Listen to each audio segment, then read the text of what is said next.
5-6 заказ істегеннің өзінде 1 миллионға жуық ақша қалады. 200 мың теңгемен қандай кәсіп бастаса болады деп жүрген кісілер болса, осы видеоның соңына дейін көріңіздер.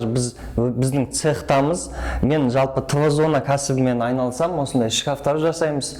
ТВ-зона деген не? Экранға шығарып кетеміз. Бұл ТВ-зона кәсібін жасау үшін қандай инструменттер керек? Осындай 4 сағатта бітірдік. 2 шкафтық подсветкалармен, 2 шетінде брасы бар.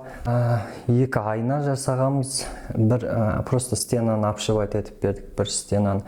Оларды бір үшеуін өтірік айтпасам кемі 400 мыңдайға жасадық қой. Ол расходы тоже бір 200 мың кетті.